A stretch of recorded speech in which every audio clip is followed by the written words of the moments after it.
Hey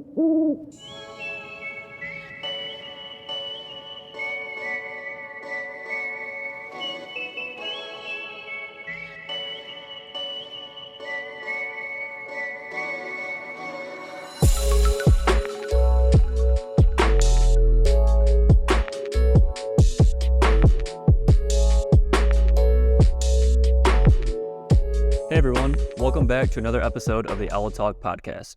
I'm your host, Jacob Camilleri. This week we have the pleasure of chatting with Ritual Committee Chairman Paul Key to discuss the Master of Ritual program. Additionally, David Magnano will join us as well, who is the first Sigma Pi brother to achieve Master of Ritual status. Glad to have you guys on the podcast, Paul and David. Thanks, Jacob. Thanks for having us. Yeah, thanks. Glad to be here. Absolutely. So you guys want to give us some insight into the Ritual Committee? Sure, happy to. As you know, Sigma Pi has many different secrets and mysteries, which we kind of refer to as our ritual. Our Grand Chapter actually invests in the Grand Council the authority to actually confer the ritual on its members. So in theory, any one of us can kind of pick up our manual ceremonies and start rubber stamping brothers by performing initiation ceremonies, at the chapter level, but to kind of prevent that, there has to be an authority over the ritual's performance. And so the Grand Council has obviously a lot of responsibilities to be able to carry that out effectively. And so the day-to-day operations are obviously through the executive office, but because it considers the ritual to be sacred, it kind of retains direct responsibility of the ritual's content as well as its performance, into essentially the ritual committee, right? So Grand Council has a committee to help assist them, and it's responsibility, that's appointed directly by the Grand Sage. And so unlike the executive office, which has a great deal of authority, the ritual committee actually has none. We actually a committee of service, handling any ritual-related tasks that were given, either by the executive office or by the Grand Chapter or the Grand Council. And so we kind of assist with, for the most part, it's education. Time to time, we may be helping with revising ceremonies or, based on historical facts that are discovered by, other committees, helping rewrite some of what is in our ritual. And we help the executive office with kind of managing printed materials as well as the ritual equipment. And if you've attended Cavo, you may have seen that we also assist with, along with the executive office, with the setup and teardown of our different ritual spaces that we have to kind of help with the education, as well as recruiting other brothers to help take on ceremonial roles that the Grand Council may have delegated to us. So that is kind of an overview of kind of what we do. Perfect, Paul. What would you say is the primary goals of the Ritual Committee, and how would you say that it aligns with the mission of the fraternity? A lot of what we do, if you look at the your chapter's charter, you'll see that it confers the right to confer the secrets and mysteries upon these men, right? So that essentially the chapter's founders, as well as their successors.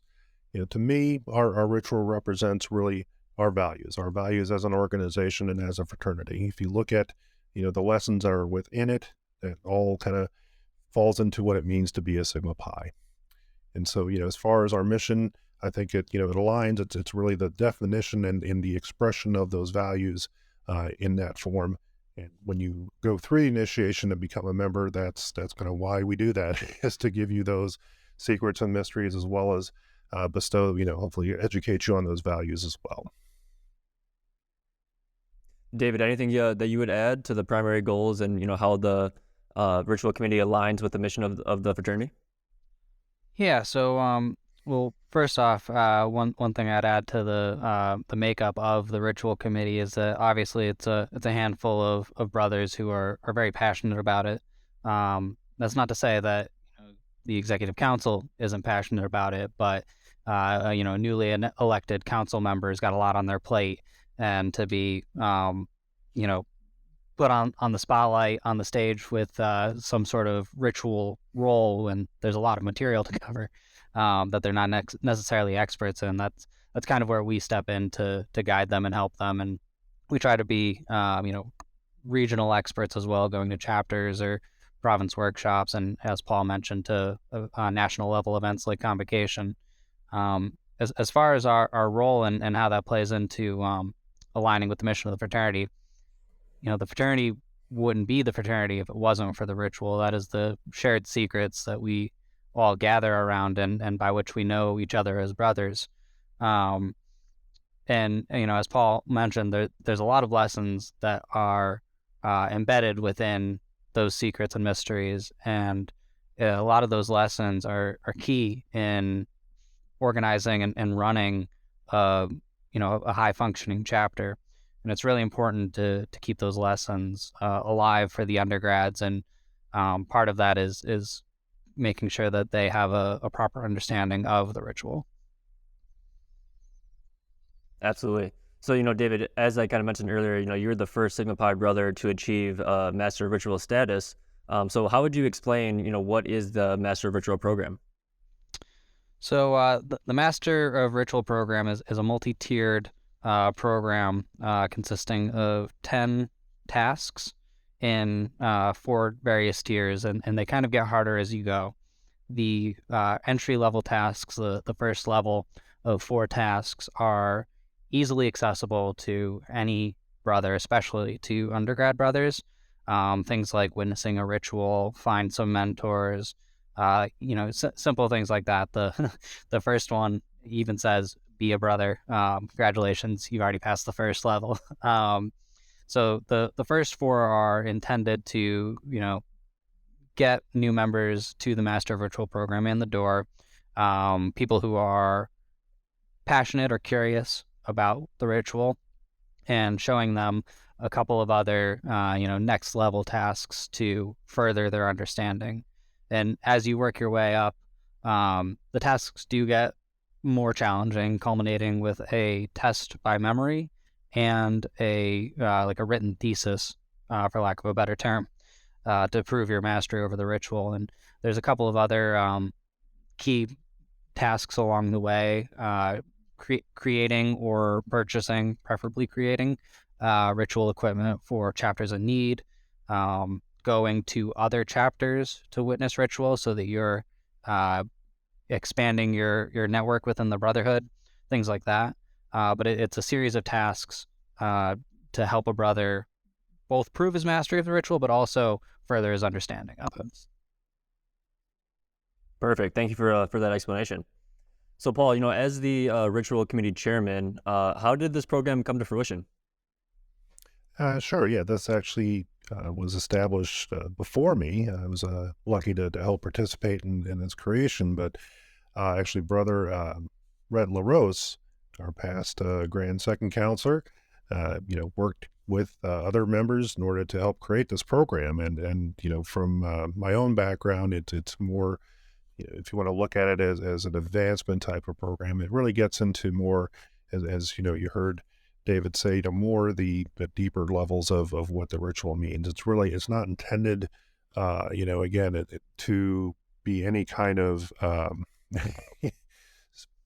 level, if you will. It's really more your own investment into how far you want to go into understanding the ritual, right? It's certainly not a requirement, as a brother, as an active brother. These are kind of add-ons to the experience of being a Sigma Pi. So, so with that, Brett, I think, create a lot of, these tasks or trials, if you will, to help really benefit not just the individual in learning more about our ritual and understanding what those values are, but also helping with those that are around us. There's, having to participate in an initiation ceremony or helping, provide equipment, for a chapter. Those are things that all benefit the overall fraternity. So, so back in 2016, Rhett has, role number 1, if you will, on our roster. And as of today, we're over 150 members. So that's kind of how we came about. Awesome. Definitely good stuff there. So how would you guys say that, what's the easiest way that members can join the program? So sigmapi.org/MOR, I think it actually redirects straight into the Master Ritual Program page.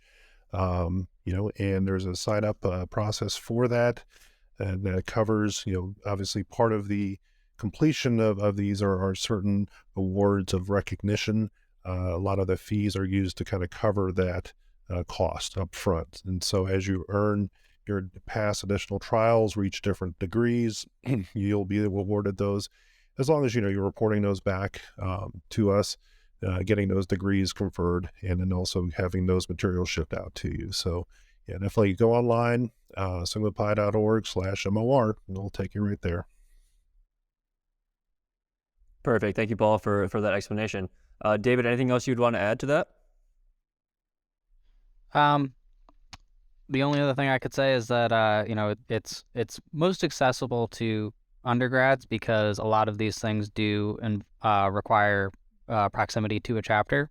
But that's not to say that alumni can't participate, and I'd actually encourage it for alumni, because it's a strong incentive to go back to your alma mater or find a local chapter or attend a national event to try to keep up with some of these tasks and really get to know a greater breadth of the brotherhood. Yeah, I absolutely could not agree more. Well, gentlemen, that's it for all the questions today. We want to appreciate your time and hopping on here to answer these questions about the Master of Ritual ceremony. No, thanks to you guys as well for putting us on. Yeah, no problem. Glad to help. Again, you can learn more on our website at sigmapi.org/MOR.